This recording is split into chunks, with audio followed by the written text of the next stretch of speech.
Jepang mengalami beberapa kekalahan dan menuju ambang kehancuran saat Perang Pasifik atau yang dikenal dengan nama Perang Asia Timur Raya berlangsung selama 4 tahun lamanya.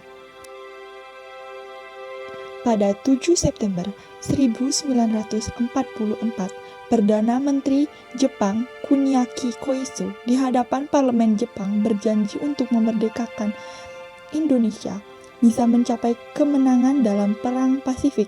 Tujuannya mendapat bantuan Indonesia dalam perang tersebut. Kaum pergerakan nasional menyambut hangat janji kemerdekaan oleh Perdana Menteri Kuniaki Koiso. 28 Mei 1945, anggota Badan Penyelidik Usaha-Usaha Persiapan Kemerdekaan Indonesia (BPUPKI) dilantik oleh Jenderal Kumakichi Harada. Rajiman Widyodiningrat, tokoh pergerakan nasional, ditunjuk sebagai ketuanya. Tidak semua petinggi militer Jepang setuju dengan pelantikan BPUPKI seperti Jenderal Izagaki dan Yoichiro Nagano. Keberatan dua jenderal ini tidak banyak berarti. Mayoritas petinggi yang lain tetap mendukung BPUPKI. Sidang BPUPKI dari 29 Mei hingga 1 Juni 1945 pun berjalan dengan lancar.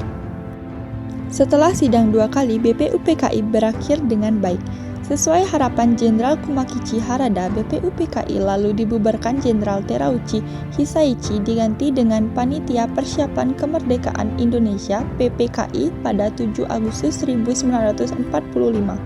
Soekarno, Hatta, dan Rajiman Widyodiningrat, wakil PPKI, terbang ke Dahat, Vietnam pada 12 Agustus 1945. Di tengah kabar pengeboman Hiroshima dan Nagasaki di Jepang, Jenderal Hisaichi Terauchi menyambut kedatangan mereka. Jenderal Terauchi berkata PPKI bisa segera memproklamasikan kemerdekaan Indonesia. 14 Agustus 1945, Sultan Syahrir mendengar berita kekalahan Jepang dari sekutu melalui siaran radio luar negeri.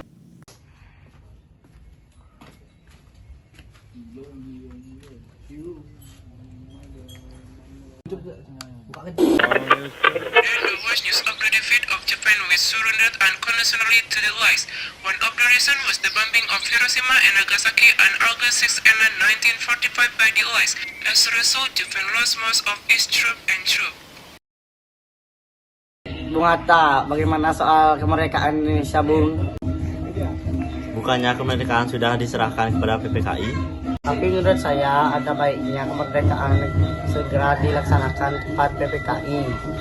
Karena PPKI merupakan bentuk bangsa Jepang dan jika kita merdeka melalui PPKI, sekuat akan menganggap Indonesia buatan Jepang. Kita merdeka melalui PPKI, sekutu akan menganggap Indonesia buatan Jepang. Kita harus segera memproklamasikan selagi masa vacuum of power. Vacuum of power, apa itu?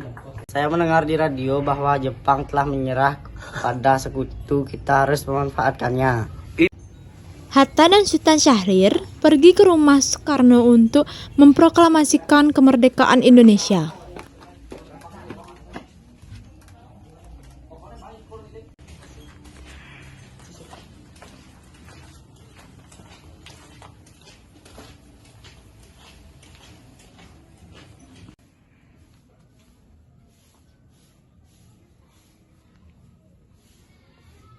Ada maksud apa saudara sekalian datang kemari? Saya mendengar kekalahan Jepang di radio. Kami dari golongan muda mengadakan rapat tadi siang dan kami semua setuju Bung Karno dan Bung Hatta harus segera memproklamasikan kemerdekaan. Tidak, kita tidak bisa memproklamasikan kemerdekaan tanpa menunggu sidang PPKI. Tidak bisa, Bung. PPKI itu bentukan Jepang. Bangsa kita akan dianggap buatan Jepang, Bang. Kita pasti bisa, Bung, untuk memproklamasikan kemerdekaan. Tetap tidak bisa. Karena Soekarno tetap menolak perintah para pemuda mengadakan rapat di Jalan Cikini 71 dan bersepakat mengasingkannya ke Rengas Dengklok. Bung Karno dan Bung Hatta dijemput oleh anggota peta dan pemuda pada dini hari dibawa ke Rengas Dengklok. Hampir sehari penuh, Soekarno dan Hatta berada di tempat itu. para pemuda gagal mendesak Bung Karno dan Bung Hatta agar bersedia memproklamasikan kemerdekaan Indonesia di sana. Sementara itu, di Jakarta tercapai kesepakatan antara Ahmad Subarjo, wakil dari golongan 2, dan Wikana, wakil dari golongan muda, agar proklamasi harus terjadi di Jakarta. Berdasarkan kesepakatan itu, Ahmad Subarjo berangkat ke Rengas Dengklok untuk menjemput Soekarno dan Hatta. Saya akan menjamin bahwa proklamasi akan diumumkan pada 17 Agustus 1945. Baiklah, saya setuju kalau begitu. Baiklah, saya juga setuju kalau begitu. Soekarno dan Hatta akhirnya setuju untuk segera memproklamasikan kemerdekaan Indonesia. Rumus teks proklamasi ditulis Soekarno di rumah Laksamana Maeda dan diketik oleh Sayuti Melik.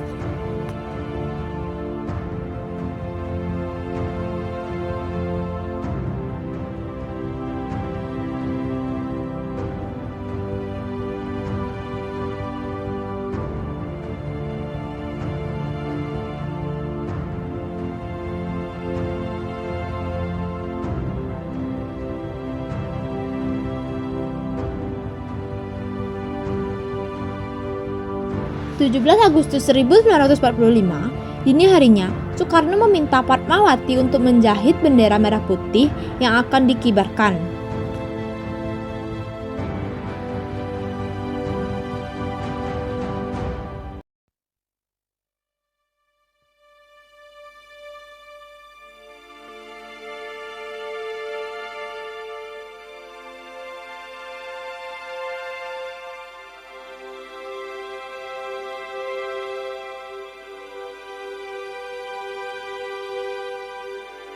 Akhirnya proklamasi kemerdekaan Indonesia dibicarakan Insinyur Soekarno di depan rumahnya di Jalan Pegangsaan Timur nomor 56 Jakarta pukul 10 pagi. Hari Jumat pada tanggal 17 Agustus 1945. Saudara-saudara sekalian, saya telah minta saudara-saudara hadir di sini untuk menyaksikan satu peristiwa maha penting dalam sejarah kita. Berpuluh-puluh tahun kita bangsa Indonesia telah berjuang untuk kemerdekaan tanah air kita, bahkan telah beratus-ratus tahun. Gelombang aksi kita untuk mencapai kemerdekaan kita itu ada naik dan turunnya, tetapi di jiwa kita tetap menuju ke arah cita-cita. Juga di dalam zaman Jepang, usaha kita untuk mencapai kemerdekaan nasional tidak berhenti-henti. Di dalam zaman Jepang ini, tampaknya saja kita menyadarkan diri kepada mereka, tetapi pada hakikatnya tetap kita menyusun tenaga kita sendiri, tetap kita percaya kepada kekuatan sendiri. Sekarang tibalah saatnya kita benar-benar mengambil nasib bangsa dan nasib tanah air dalam tangan kita sendiri. Hanya bangsa yang berani mengambil nasib dalam tangan sendiri akan tetap berdiri dengan kuat. Maka kami tadi malam telah mengadakan musyawarah dengan pemuka-pemuka rakyat Indonesia dari seluruh Indonesia. Permusyawaratan itu sekata-kata berpendapat bahwa sekarang datang saat untuk menyatakan kemerdekaan kita. Saudara-saudara, dengan ini kami menyatakan kebulatan tekad itu. Dengarlah proklamasi kami. Proklamasi kami, bangsa Indonesia, dengan ini menyatakan kemerdekaan Indonesia. Hal-hal yang mengenai pemindahan kekuasaan dan lain-lain diselenggarakan dengan cara saksama dan dalam tempo yang sesingkat-singkatnya. Jakarta, 17 Agustus 1945, atas nama bangsa Indonesia, Soekarno, Hatta. Proklamasi kemerdekaan mengantar bangsa Indonesia bergelut dengan cerita baru. Jepang memang sudah kalah, tetapi tetap terjadi sesuatu.